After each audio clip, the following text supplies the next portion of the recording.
Welcome to Private and Public's second summer exhibition, A New Light by Charlie Hayden Taylor. The exhibition is a showcase for 11 unique paintings and 7 prints, and this is the first time that Charlie has had a solo exhibition at the gallery.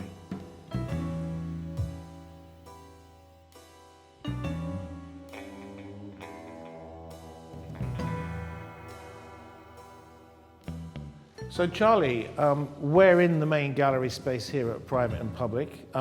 We've got 2 beautifully large paintings in front of us. One, a daytime scene, one a nighttime scene. Tell us a little bit about what we're looking at here. I wanted these pieces to be the kind of centerpiece of the show.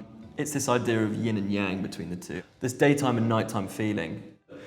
I think with the daytime pieces, I don't know if you would agree, but a lot of people have said this to me, with the daytime they feel a bit more, there's hopefulness. There's a longing, a sense of longing, but there's a hopefulness to it.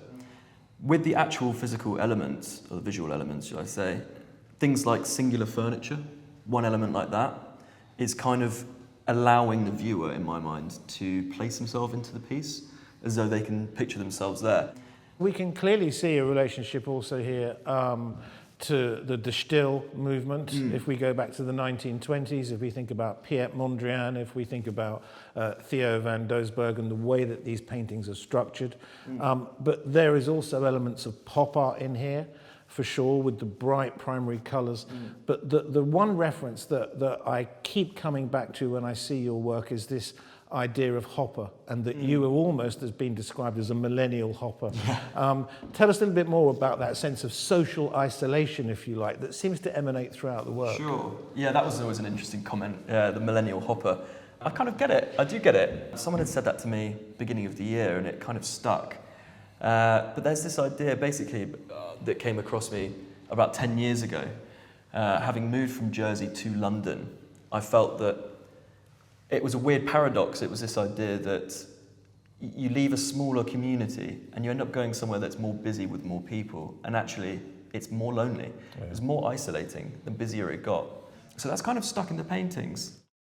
If we just move on to this next painting, because as you said, the daytime paintings definitely have an upbeat sort of positivity to them.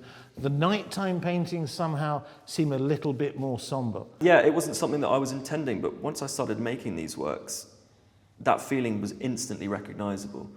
And I like to say, it's a bit of a yin and yang feel to the paintings. The daytime, a bit more hopeful, and the nighttime a bit more somber, like you say, a bit more melancholic. And they're not meant to be sad in any way, but people like to say that they're quite contemplative. Sometimes you might see a cigarette, in the background, and there's that reference to film noir and that sort of things. And it's like you say, dating back to Edward Hopper, it was a very important thing for him, not just having singular figures within the pieces, but also lighting as an essence of creating this emotional atmosphere within the works. Now, we focused on the 2 largest paintings in the main gallery space, and I've asked you specifically to focus on your favourite painting of the other ones that are in this space. We've got the formal structure of the painting, the vertical, the horizontal lines, but what we're looking at is not just a painting, it's what you describe as a digital collage. So there are elements of print and collage that are included within these images. Yeah. Tell us a bit more about the process of making these paintings. The pieces basically start digitally. I work on programs like Photoshop, and I create the compositions.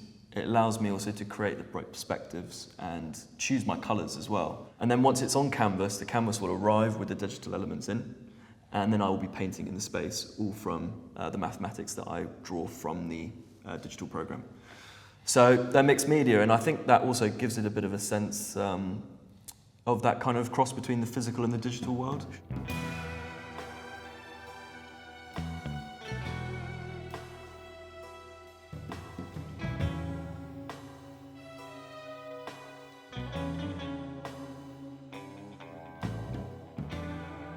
Now, Charlie, as we come into the smaller gallery space, we're surrounded by 7 very beautiful limited edition prints that you've made specially for this show.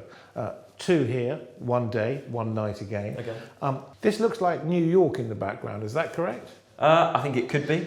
I never like it to be site-specific to people, because I like that people can basically put themselves into these pieces and really feel what I'm trying to get out of it. You know, that kind of isolation. They can almost seat themselves in the chair and smoke that cigarette and feel like they're in a city of their choice.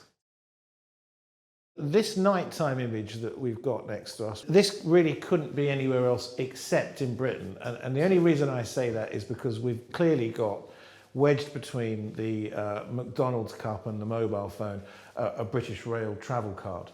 Tell us a bit more about this picture.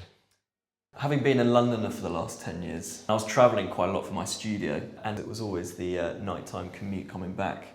There was always this feeling with the moonlight coming in through the train windows in the evening with very few other commuters that you get this real peacefulness. It was an element that surprised me. The exhibition also includes works by artists such as Damien Hirst, Norman Parkinson, Mark Pearson, Mark Entwistle, Brendan Neeland, John Monks and Nicholas Romerill. And we are open for a public preview on Friday the 5th of July between 5 and 8 p.m, which you are most welcome to attend. Or if you can't make it, the gallery is open until the 27th of July and our opening times are from midday until 6 p.m, Monday to Friday, or from 10 a.m. until 2 p.m. on Saturdays. We look forward to seeing you.